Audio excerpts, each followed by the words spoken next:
Welcome to In Conversation with Inside Perspective, the podcast with exceptional leaders talking about everyday leadership experiences. Let's jump in. So today, here we are with Kimberly Luffman. Thank you so much for joining us, Kimberly. It's great to be here. Thanks for having me.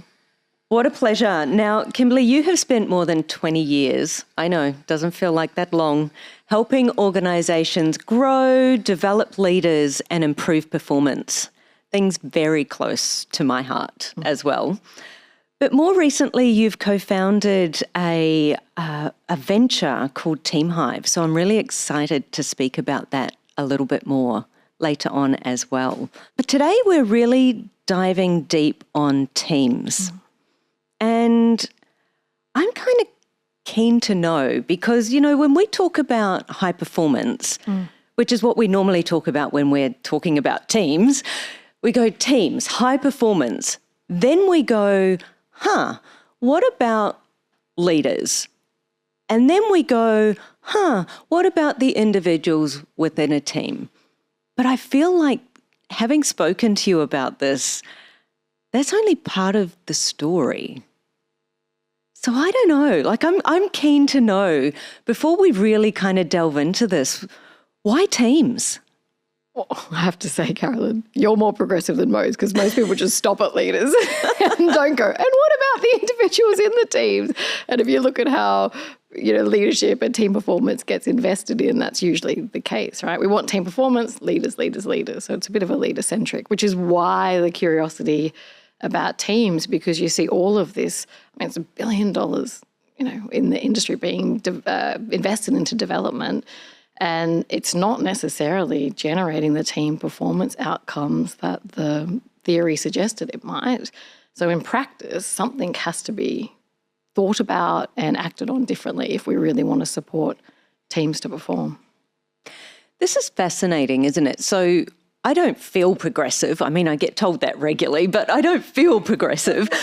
And yet what you're saying is that it was a consistent observation that people were focused on the leadership. Constantly. And therefore, what's the gap? What does that create? Well, it's interesting because the theory is, and it's been reinforced, there's loads of stats that come out from, you know, surveys like Gallup that tell us leaders influence, you know, culture by 70%. And so there's a lot of data telling people invest in leaders, invest in leaders, invest in leaders. My proposition and what the research that we did was showing us is that actually team dynamics and interactions and team behaviours matter a lot more than individual leadership characteristics. And they're much more strongly correlated with both effectiveness of teams and performance of teams. It's hard though, right, to develop teams. You think about the way organisations of any kind, institutions of any kind, focus on development. It's so much easier to run a program. Tick, we've put all of our leaders through a program. We've got to pick someone to invest in. We can't do everyone, so who do we choose? So in some ways, we're continuing to do what is easy to do, but we're not necessarily seeing the results of it. And a lot of organisations still don't even measure that. So they don't even know they need to change. Wow, so they're spending all of this money on development and yet they're not measuring the outcomes. That seems, I mean, I know that that's the reality, but it just seems fascinating to me. We think we're measuring the outcomes some of the time. You see, it's much more common to see culture and engagement being measured in organisations now, and that's a good thing, but we're not necessarily measuring the things that really impact team effectiveness and team performance. And I think we're starting to feel it. Like research has told us this for a while, but I think when you walk, and you know yourself with the work you do, the people you coach, the organisations you've been part of, you can start to feel that individuals are putting a lot in and it's not necessarily resulting in them feeling like they're getting the outcomes that they want or the workplace that they want to be involved in. And you can certainly see it in leaders. I mean, there was that McKinsey research that I think I shared on LinkedIn recently about leaders burning out, those roles, you know, leader, right? The leader-led approach, it has consequences. It's putting a lot of expectation onto individual leaders, and they're not ultimately delivering the result. If anything, they're sort of getting burdened with the responsibility of the whole kit and caboodle. I think that whole leader-led conversation is almost like a minefield that I feel like we could spend the whole conversation on. But it's interesting, isn't it? For years we have said, the leaders are responsible for developing their teams. The leaders are responsible for policy implementation. They're responsible for, performance and disciplinary conversations. And it's like most of us are not skilled in all of those things. And I'm not saying that there isn't a level of responsibility and contribution that leaders need to make. But it's pretty hard to be great at all of those things at once. Yeah, it's really difficult. And you can see why then people keep focusing on skill development, skill development, skill development. I like the delineation of, yes, you might be a people manager or a team manager, and you've got authority in that role. You've got to deliver on some elements of managing the team, the performance, the goals, etc. You definitely play a role in creating the conditions for a team and for the people in your team to succeed. There's no doubt about that. But leadership is everybody's work. Like, leadership is not what's written on your job description. It's the way that we solve complex problems, the way that humans get work done together. And that is a team sport. That cannot sit in one role. I mean, it can, and we constantly tell it that it should, right? And you look at the current state, but it doesn't get you the outcomes that you want. It doesn't make it easy for leaders. And you've got these teams with all this underutilized potential. So the first thing I notice when I walk into most teams where we've been invited to support them is just the underutilized potential, because everything's hanging on this one role, orchestrating it all. Let's go to the research then, Kimberly. So you started to have these observations. What took you down the path of actually starting to research? Because they're two different things, right? I'm observing this, I'm curious about it, and actually I really want to get underneath this and understand it more. The research in many ways for me personally started about a decade before the actual research project happened. Fantastic. So one of the first big culture transformations that we did was with a not-for-profit company, and it was a very, quick, fast, progressive piece of work that needed to be done, and we were really lucky to be partnering with a very progressive P&C team at the time. And when we were working with them, because of the speed that they needed to change the culture, we worked with them at every layer of the system, right? So individuals, teams, leaders at the organisational level. And I was curious for our culture transformation work, what actually makes the difference? So we do all of these things, but I was just curious, what really increased self-awareness in these people, because that's ultimately how you kind of enable change, and what resulted in behaviour change over time. Of all these things we did, what had the biggest difference? And we did loads of different interventions over the course of that project. Leadership workshops, there was even a peer buddy system. It was quite a progressive organisation. We did team sessions, and then there was a bunch of people that didn't actually get involved in anything. So we were able to sort of measure things over time. Cool. And it was really interesting to see that the number one thing of all of those interventions that outperformed all the others in both self-awareness and behaviour change over time was the team sessions. Wow. And that was the beginning for me of thinking, isn't that interesting? Because some of these people had one-on-one coaching, they'd done 360s on themselves. What was it about the power of the team interactions that was giving them greater self-awareness and helping them change their behaviour over time? There was something quite special about that. So that was where the curiosity actually kicked off. We were doing leadership team coaching work at the time, and we would come in, and over time you work with enough teams, you start to see the same patterns playing out over and over again. You get quicker at identifying them and moving the group to where they needed to be. Then I started to think, how do you do this for more teams? Because it's quite expensive to bring an external consultant in. They've got to have a really high level of skill to do that type of work where you actually get to the heart of what's really going on in this team that needs to change. Because you can spend a lot of time changing a lot of things in teams and have very little effect. The skill is working out what small things are going to have the biggest impact. for that particular team. Like, that's really hard to do. And for most of us, it's because we've built that experience over time. We've done loads of training. The chances of getting that at scale is very hard. Then the chance of people being able to afford it is really hard to do. And I just thought there's got to be a better way. And that was what kicked off the official research project, which for me was about understanding what are the few things, because there's loads of research out there, but what are the few things, if we had to direct a team's attention, would have the biggest effect, right? Would like help them really unlock their collective potential as a team. And if we could only have a few things, where would we place their attention? What would it be? And it was really important for me that those things were evidence-based, that they were valid, because if we're going to place people's attention there, everyone's got really important work to do and everyone's busy doing it. Let's make sure that it is actually going to predict effectiveness and performance. And that was why the research part of this was really important to me. And I know that through the research, you went in with a really clear goal of what you were hoping to identify. Like, you may not have known how you were going to do it, but you knew what you were looking for. How did you kind of get to where you are now, where you've identified some really key behaviour themes in teams? So over 20 years of experience was a lot of possible things that we thought impact. When you collate all of that, and we did that with our broader team as well, but when you collate all of that, it's a lot of things that could impact. And so essentially what we did is we went through the process of collating all of that, sense checking that with the research that was already out there to make sure we hadn't missed any obvious gaps.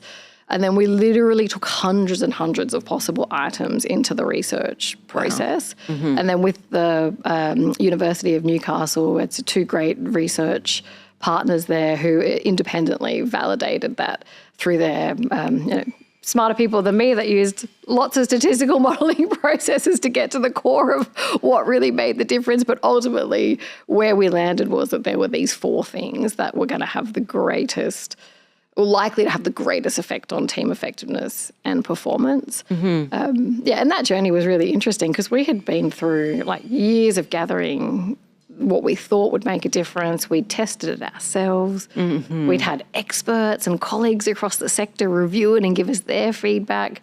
But the research process was brilliant because even that further disrupted us to go, wow, it's even more focused than we thought. We thought there were going to be 5 things that really impacted team effectiveness.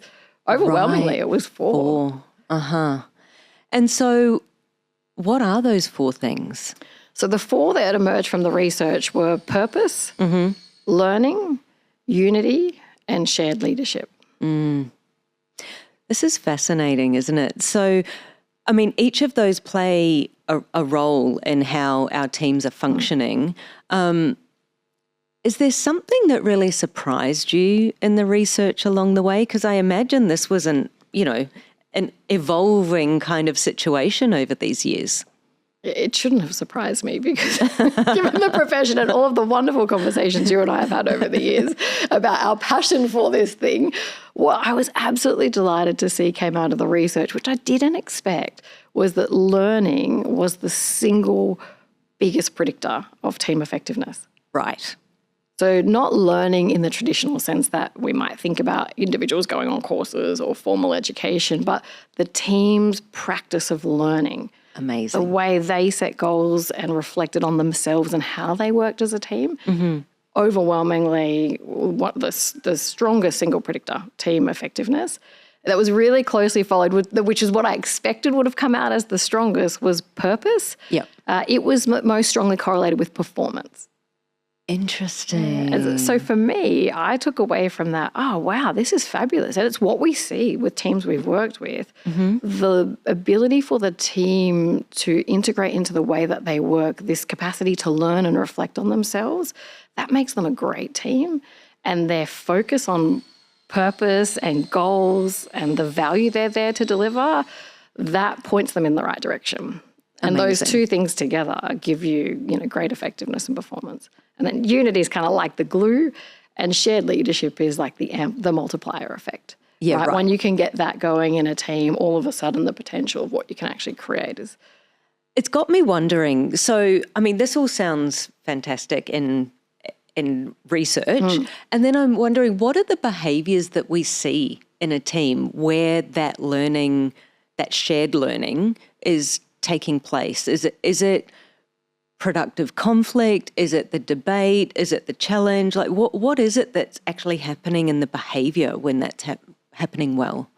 Some of the best teams I've worked with have the simplest learning practices. Amazing. So one executive team that I partnered with that I just saw incredible progress in the time that we worked with them. And I thought, it's funny when I reflected, because this is post, like the research came out after I'd worked with this team. And I was reflecting on that team and I thought, isn't it funny? Because learning is not often the thing that takes up enormous amounts of time when that team was together. But they had two really simple behaviours. One was a check-in. So they would check in, every individual member of the team at the beginning of a meeting or any time they got together would check in, and they would just listen to each other, check in, how am I, what's going on for me, how I'm showing up today, really simple things, right? But they were learning about each other. They were sort of creating a bit of a sense of reflection of themselves in that really simple process. And then the only other thing they really did in the learning component was a post-meeting review. Every time they got together as an exec team, the CEO would just say, right, what did we do well? What do we need to focus on more? It was that simple. And watching them change over it must have been 12 months that we worked with that team. Wow. Was phenomenal. I honestly think that they were the two simplest learning practices. It's always the way, isn't it? It's the simple things that work best. And it's kind of got my mind going at 1,000,000 miles an hour right now, because it's then got me wondering all of these other things. And the first thing that's coming up is, if it is this simple, is this why the self-awareness is so correlated to, right back at the beginning, you were saying the most effective learning was team sessions. Right. And so it's got me wondering, is that why? Because there's this reflection and almost like mirrors being held up for each other. I think you're right on the mirror component, because I was reflecting on that myself, thinking, what was it about the team sessions? Because I was just really shocked that was I really believed that coaching was going to be the biggest self-awareness contributor in that early piece of transformation work, and it really wasn't. And I thought, it's funny. I wonder what it was about the team component. And I think when you're sitting there reflecting on yourself, you're sort of deluded by your own view of the world, right? Yeah. And it's very easy to be distracted or focus on the thing that's important for you right now. And that may not be what's important in the team dynamic. I think when you're in a team environment, every time you interact, you're getting immediate data or feedback points that tell you what's working, what's not, what's needed, what's not. Right? So I think your ability to get immediate feedback through those responses gives you much more self-awareness than just sort of, sitting around navel-gazing about ourselves, which I also love to do. But don't we all love to do that sometimes? It's got me also thinking about, we say that it's different when you work on your own versus in a team. And as we sit here, I'm actually wondering, is it different? Like, if we stopped thinking about it as different, would it change how we interacted with people, whether it's a fixed team or, sometimes teams can be a little bit more fluid, like maybe they're cross-functional teams or, teams that come together for a certain purpose. I don't know that my question's been clear so far, Kimberly, but what I mean is, would it make a difference if we were not thinking about ourselves as an individual in the team, but actually thinking more about us as a team? I think what you're pulling out there is there's a mindset shift required. And I think there's a mindset shift required on at least 3 levels. I think if you're an individual member of a team or an individual contributor in an organisation who's part of a team, I think you're absolutely right. That we need to start thinking about, actually, where does the work get done? What's essential for the work I've got to deliver, or, and I don't just mean corporate work, like any team you're part of. Why are we here? What are we doing? And how do I be a part of this team as an active way? We don't think about that as our work. We think about the tasks written on our job descriptions as our work. Yep. But why are we bringing groups of human beings together to solve these complex problems or do these things in organizations? It's because we're better when we are leveraging that kind of collective capacity of people. So I think you're right. There's a piece of work there, and I don't mean work in the paid employment sense. I mean work to be done by every member of a team, that is part of the work we do. We have to tend to a team, be an active contributor in a team, because we're all influencing the teams we're part of. And most of us don't even realize it. I think we underestimate the impact we can have as individuals in a team. Right? You've got me thinking about a team that I led at one point, and the team was disparate only in context of the roles that each person played. And I remember that was some of the feedback we used to talk about as a team quite often was, we want to be more of a team, we want to come together more collectively, but our roles are so unrelated. We're finding it hard to find the common ground. And now with this context of what you're talking about, I feel like I'm starting to create a different view of what that could have looked like. But I'm keen to hear, have you come across that in other teams? I was going to ask you, what did you do? You first. Yeah, it's really common. One of the first things I do with a team where you can see that they haven't connected to what is the value of them being a team, is get them connected to their stakeholders really quickly. Because the minute you put a stakeholder lens on why does this team exist, who are we here to serve, what value do these people that we're here to serve require of us as a team, all of a sudden the shared work is clear. Yes. And the really fascinating thing, I've walked into teams where there's high conflict, really patch protecting, strong silo type behaviour, all with good intentions on everybody's part. Always. Right? No judgment. It happens. The thing that I find almost always unhooks them from that individual lens is when we do the stakeholder work. Because all of a sudden it lifts everyone up out of themselves and there's this bigger reason that we exist. We're actually here to serve these stakeholders, these people. Sometimes they're internal, sometimes they're external. And for some of our clients, they're in the community. It's about public value. Yeah, wow. So when you connect people to that, all of a sudden the shared work of disparate roles becomes really clear. And even if the task work is still different, everybody benefits from having a support network in their team. Right. And that's actually the other components of learning that surface, is that peers are supporting each other when there are challenges, the way the team come together with a sort of learning mindset to, wow, how do we overcome that? What could we do? And sometimes you don't want someone with your same technical expertise having that conversation with you. You want people coming at it from different angles and you want different perspectives. So if you can harness that in a team, it doesn't matter that you've got disparate roles or you don't have shared tasks. That is fascinating. I wish I'd known that, previously. That would have been helpful. It's a really simple activity. Isn't it funny you say the simple things have the biggest impact? Right. Often we run it with teams and I think, it's so effective. This is so simple to do. Well, and what it's done for me is bring to life in a real life situation what you talked about with the research was number 1 and 2 were learning and purpose. And there it was in action. How you've just described that showed those two things coming together. Really It's clever. a powerful combo. So I'm thinking about the most famous research in teams, storming, norming, forming, performing.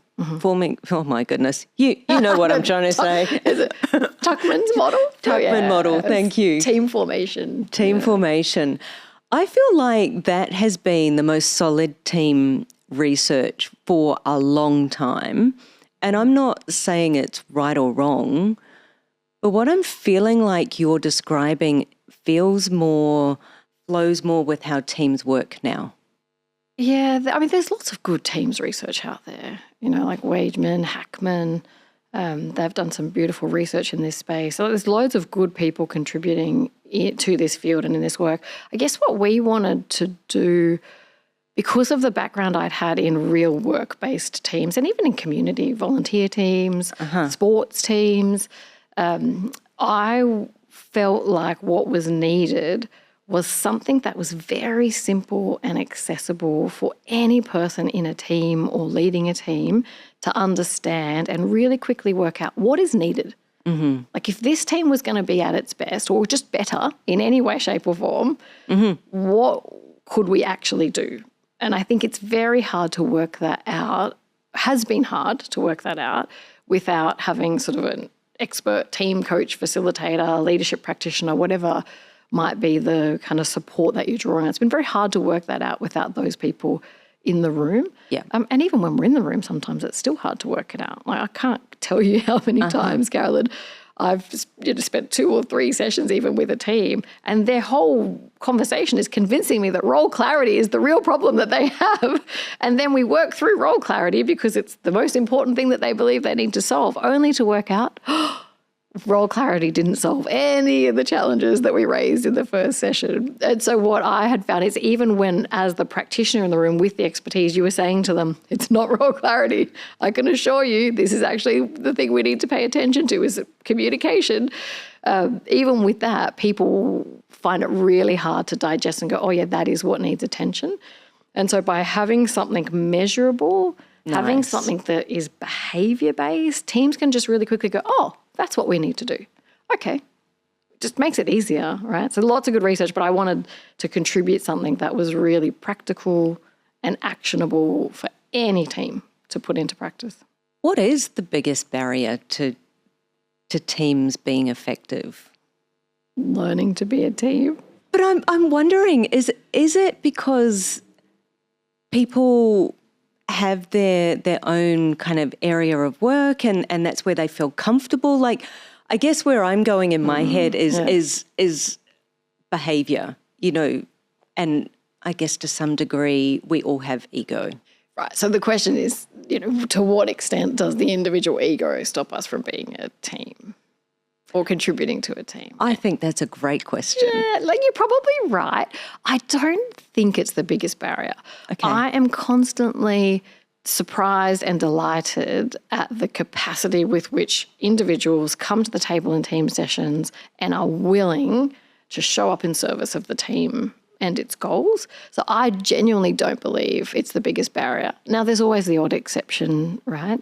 But I've even seen highly effective teams manage those people in their teams when that happens. So I don't think it's the biggest barrier. I honestly believe the biggest barrier is they don't know where to start. The space is not being created for those types of conversations to happen. And if you want to, the big inconvenient truth is if you are in a workplace, organizational institution that's developing its people, they're not developing teams. They're spending enormous amounts of money measuring culture and engagement, developing individuals and leaders. And if we really want high-performing, effective teams, then we have to start developing them together, not individuals in isolation, right? It's the whole sum of the parts. We keep developing individuals and expecting that there's going to be a sum of the parts effect. And it's actually not how it happens because it's the wrong type of development. The analogy that's coming up for me is in sport. When they say a team of stars does not make the best team, it feels like that's what you're describing in the workplace. Well, you see it in workplaces all the time. Right. Like, individually, how is this team not absolutely killing it? Like, I couldn't find a more impressive group of individuals to put together. And it's almost always because they cannot work out how to be a team. And if you can help them do that, it's amazing to see how quickly those capable individuals can create a different outcome.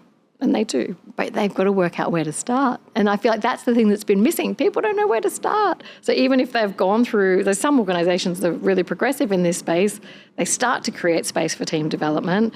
The teams then have this time together as teams, and then there's still the barrier of, well, what do we focus on? Where do we start? How do we work out something that is currently impacting us? We're all part of it. We're sort of we're subject to it, right? We don't really even realise the things we're doing that are getting in our own way. So how do we reveal that to teams more simply, more quickly, so that they can work out where to pay attention? Which kind of feels like it comes back to that initial problem that we identified earlier, which is, and then it comes back to the responsibility of the leader. Oh, well, now it's the leader's responsibility to fix this because we don't really know where to start. Oh, yeah. Right? So it feels like we've gone full circle.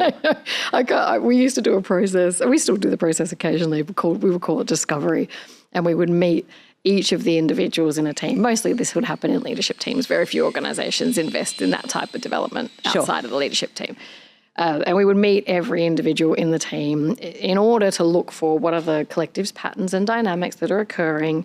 And so then we can make sure that when we get into the room with the team, we know where to help them pay attention, which conversations might be helpful. And I just cannot tell you how many times the overwhelming theme has been, well, if the leader just,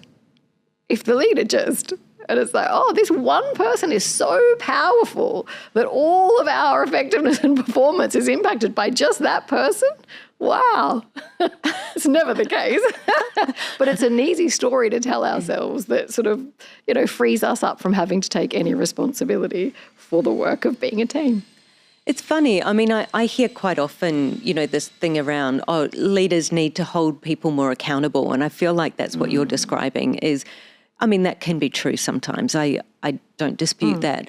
But what I've heard you just talking about is, and sometimes it's actually not the role of one person to be able to create accountability in everyone. And sometimes they're not the right person. Sometimes you can walk into a team and there's someone who's really influential, has no authority at all, officially in their role. But if they say to you, hey, Carolyn, it'd be really great if next time you come to the meeting, you were prepared, everyone in that team would go, okay, because what they say really matters. Yep.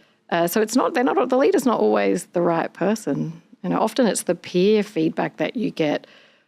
It doesn't feel as threatening for some people, right? It's not about performance review. It's just, I actually care enough to tell you something that I think needs attention. And if I've gone to that, if I've taken that risk to tell you, then your peer's probably going to listen. Whereas your leader, you almost expect it. It's their job. They're forced to give feedback. Well, that, and also I think, sometimes when a leader does that publicly, you're like, oh, now they're in trouble. It's not safe. It's not safe, exactly. And now all of a sudden, without intending, we've now got psychological safety being rumbled, which is important. One of the 4 factors is unity, and that covers off connection, that sort of sense of psychological safety.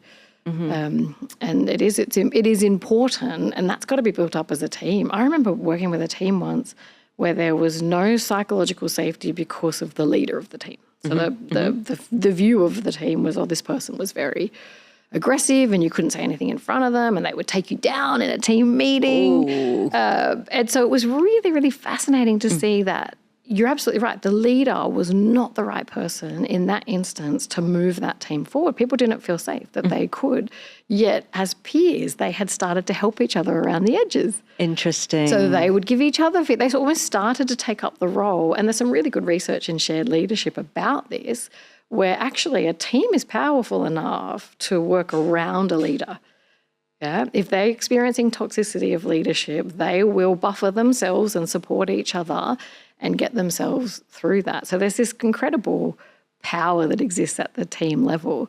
And I think most of the time, the narrative we get about leadership sort of disempowers that, like, we're all subject to whether we get a good leader or a bad leader. But there's a lot of research emerging, ours included, saying, well, actually, the collective is pretty powerful if you know the leadership work and if you are able to do it together as a team. I just find this fascinating. So if we think about high-performing teams then, assuming that the leader is also a supportive part of the team, what do you see as the key difference in a team like that? The key difference of how the team functions? Well, it's the 4 factors that the research tells us. But when you're in those teams, you can feel it.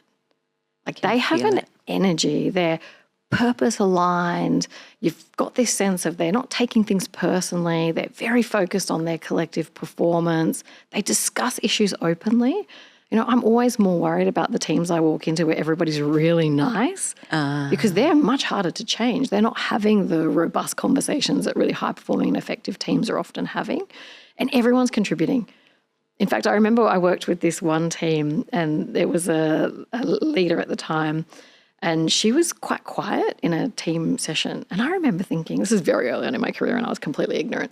And I remember leaving the room and thinking, wow, there's no leadership in that room.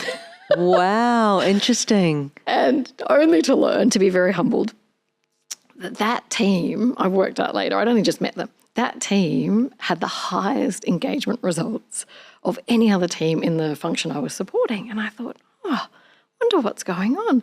Anyway, then I got really curious about it. And I thought, I'll have to go and watch that team again. Because to me, what was missing, right, in my ignorant view of leadership at the time was this charismatic, heroic leader directing the whole team conversation. And that just wasn't there. And what I realized was, leadership was everywhere. What that leader was doing was being a part of a high-performing team and supporting it, where they were all stepping up and taking leadership. They were driving the conversation. And sure, you could see her putting in little guardrails here and there to keep the conversation productive, but she wasn't the dictator, orchestrator, kind of charismatic, controlling leader that so much of history has told us is what leadership looks like. It wasn't that at all.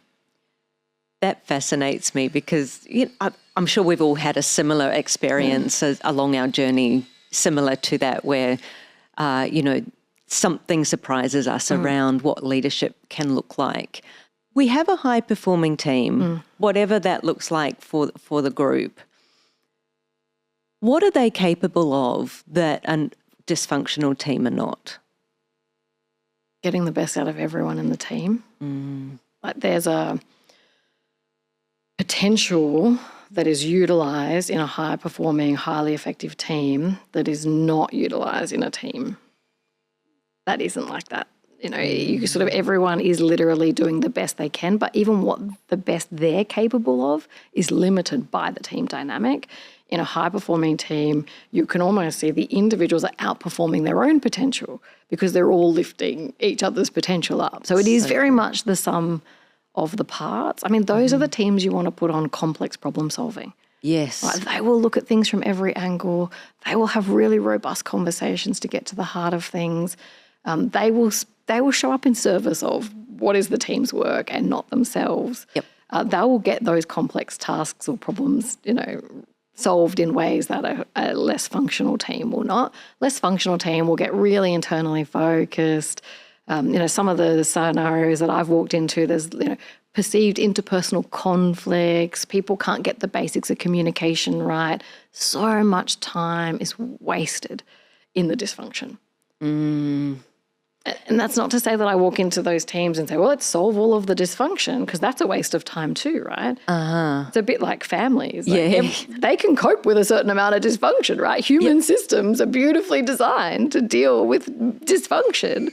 So it's not about creating the perfect team either. Those high-performing teams, sure, there's things that aren't going perfectly and there's a little bit of dysfunction and some people's personalities might rub up against each other in ways that cause a little bit of friction, but it doesn't hold them back. It doesn't limit their potential.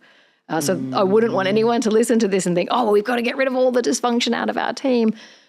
Often that's a huge waste of time. It makes you more internally focused, which is, again, why we wanted to work out, well, say you do walk into a team or you're part of a team that's experiencing lots of dysfunction, it could take years to meddle through all of that, right? What do you want to get that team focused on? What do you want them moving towards that's going to help resolve some of that?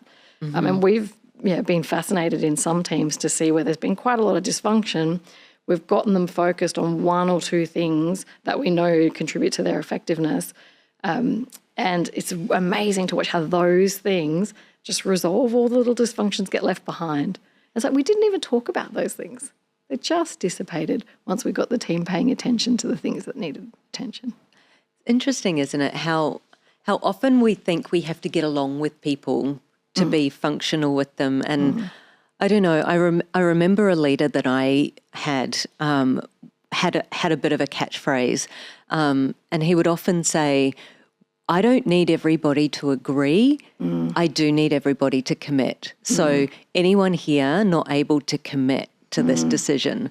And I feel like that's kind of what you've just described, is get people focused on what's going to be productive rather than maybe what would be a distraction. You're also describing what alignment looks like in a high-performing team. Nice. Right, which is quite different to a team that are all agreeing, there's harmony, but actually in a high-performing team, there might not be harmony. I remember one team I partnered with, which I would describe as incredibly high-performing, they had a saying, many voices inside the team, one voice outside the team. Ooh, I like that. So it's like they'd have these really robust conversations that throw it all out on the table, and then they would agree, what are we aligning behind?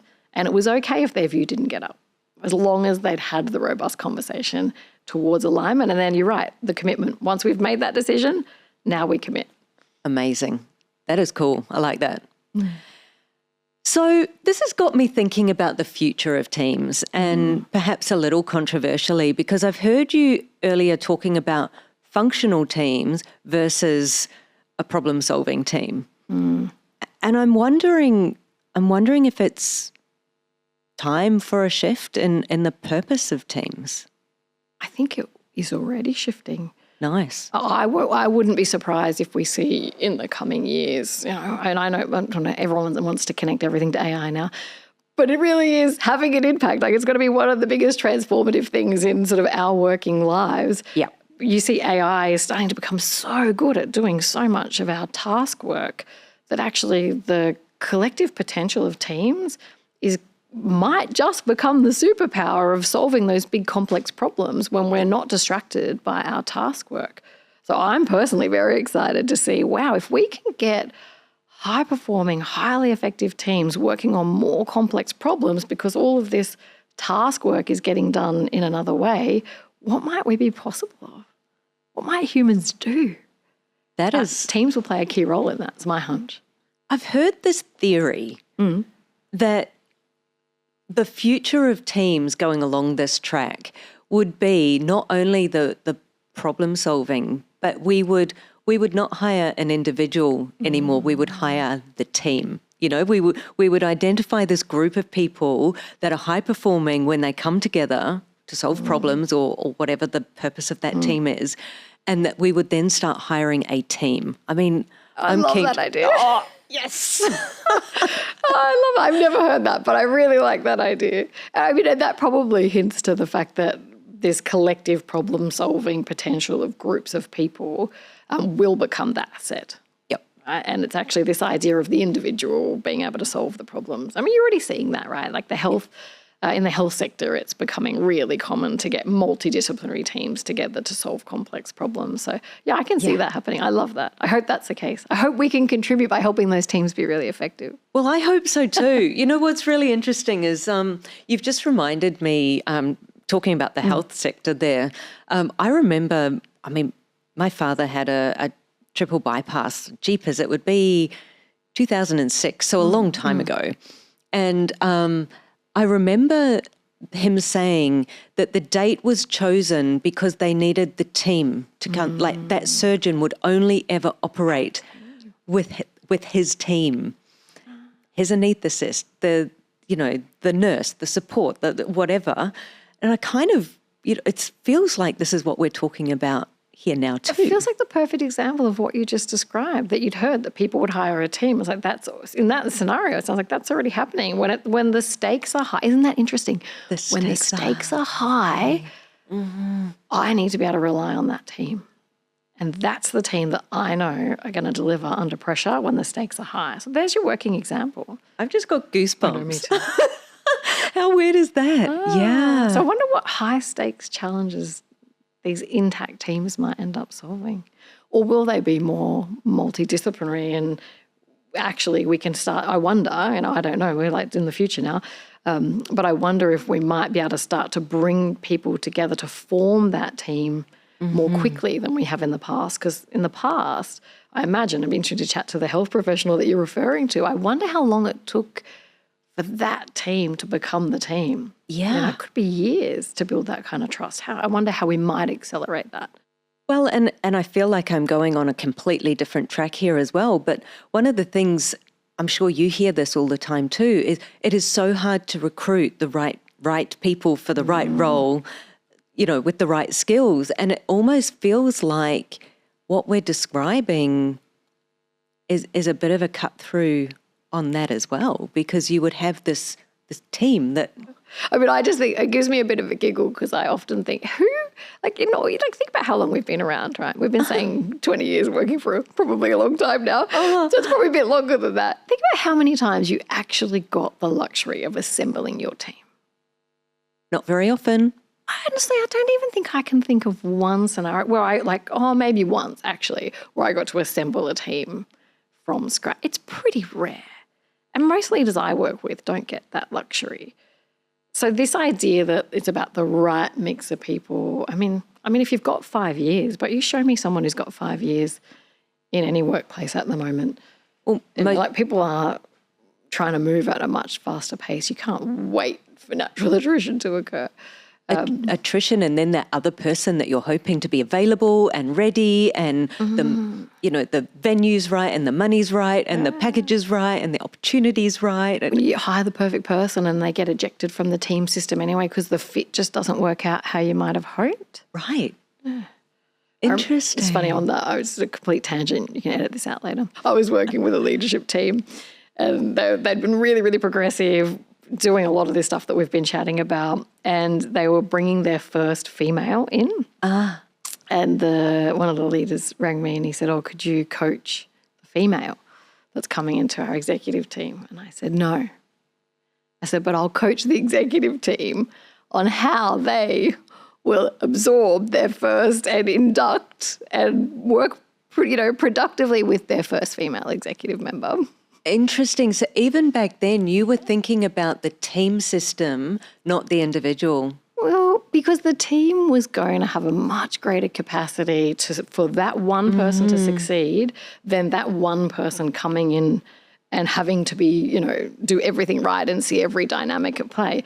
If we could help the team see the way in which it might be hard for the first female of the team to integrate into the team, they can go about interacting with that person with way more awareness, right? Whereas you're a brand new team member, doesn't matter what gender you are, you know how difficult it is when you walk into a team to read all of the dynamics that are playing out. You don't have the history of the team. You're flying blind the first sort of 3 to 6 months. It's true. So why would, yes, we can coach them and support them into those roles, but the real work was going to be much more effectively done at the team level. I love that. That is a much more supportive way, like thinking about how does everyone support each other, and goes back to your philosophy of how the team learn together. Which brings us to TeamHive. I know that you've used everything that you've learned through your research, through your work with teams, and you've created TeamHive. Tell us about that. So TeamHive is the outcome of the research. And so what we've managed to build is an evidence-based, reliable assessment that essentially helps teams get a view of, how is our team effectiveness and performance likely to be affected by our current way of behaving together. So it helps the team look at how they work. It's like an X-ray on the team dynamics. That's so cool. Yeah, and we've got a 500+ norm group, so you get this benchmarking data for your own team view, and then it's a full 360. And then in addition to the team view, you have the stakeholder view. And that's been really fascinating to see that working with teams. And so what I'm finding with being able to use a diagnostic like that in the work now is that you can really quickly get to the heart of, that's the thing we should focus on. Right, let's set about doing that. Let's put a few practices in place and get the team moving in that direction. It's accelerating the process of becoming aware of what is the opportunity for this team. And then we've got a free version as well that we've built, so you can get your own view of your team. If you want to jump on, have a quick look at how does my team compare to the benchmark. It's a really short I think less than 10 minutes to fill out the self-view.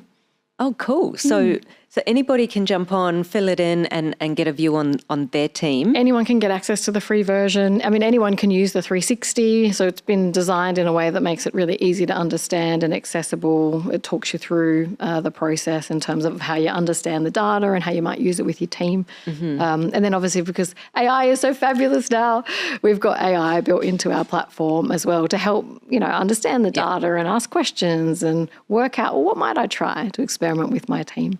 So whether you're a leader, a practitioner, or an OD person, there's ways that you can now start to help either teams or organisations look at the team level with a bit more clarity. Yeah. And the paid version, how is that different? Like, what does that offer? So it gives you a whole 360 view. So in the paid version, you get your whole team's view and you get stakeholders of the team. And that's been super enlightening for some teams to see, we've got our internal view, we think we're doing great. And then the stakeholder view is quite different.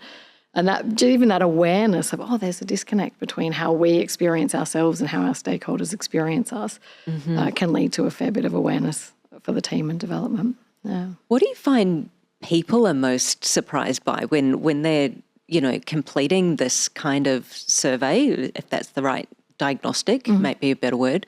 What do you find people are most surprised about? The difference between their view of themselves as a team and their stakeholders' view. So that's the most common surprise. The other interesting thing is people can often feel that they are a good team. And then when you actually look at the practices that make you really effective and performing, they become more aware of, we're actually not doing those things. Like so it shows you gaps in what effective and high-performing teams are doing, that your team might feel like a good team, it's a nice team to be part of, but it almost reveals to you, there's this underutilized potential that you've got as a team that if you did these things, you'd be likely to predict you to be more effective and higher performing. Wow. It's interesting, isn't it? I feel like, we've kind of alluded to this already, but it feels like we just haven't been paying any attention to the team. We've talked about high performance teams, but I don't think we've really been having the right conversation about teams. I think we've been thinking about it like skill development, right? If at all. I think you're right. I think most people aren't thinking about it at all. I think it's been difficult to think about because even if you understand it, and I think a lot of people do understand it, they don't know how to do it or where to start. It can be trickier in an organisation. Like it's much easier to kind of put all of your leaders through a program experience. It's much harder to get to every team. And that's why thinking about, how do you help teams do this themselves? So you don't need to send them on a program. They can actually just get more aware of what they need to pay attention to. They can work together to set goals. They can start to have different conversations. We're not teaching that stuff often. Even in leadership programs, when you cover a high-performing team module, you might talk about what makes a high-performing team. But we don't talk about how. No. It's really interesting. I'm reflecting on two different situations as you're talking, both personal for me. The first was years ago. And I was in a team with somebody that we were constantly in misalignment with each other. And eventually our leader spoke to both of us and said, I'd love for you two to work this out. Otherwise, trust me, we'll work it out together. It was like, hint, you don't want me involved is the leader's message. And so we worked it out. Okay. And ironically, we have become incredible colleagues. Like years on, we haven't worked together for years, but we would still call each other and share ideas now. The other situation was one where, again, there was a situation where, one team member was probably not immersed in the same way. And again, I think it was a fair reflection of the leader to say, I'm probably not the one that can sort this out. Like I've actually got a good relationship with each of you, but collectively as a group, there's some challenges. I need you to go and, kind of see what you can do to create a bridge. So you're a member of the team in that scenario? I'm a member of the team in that scenario. And he was asking you to take up your leadership work as a member of the team. Right. So what I'm hearing now is shared leadership, right? And again, I'm going, and there's still this kind of like this individual kind of piece that brings everyone together. But not many people are thinking about view of team.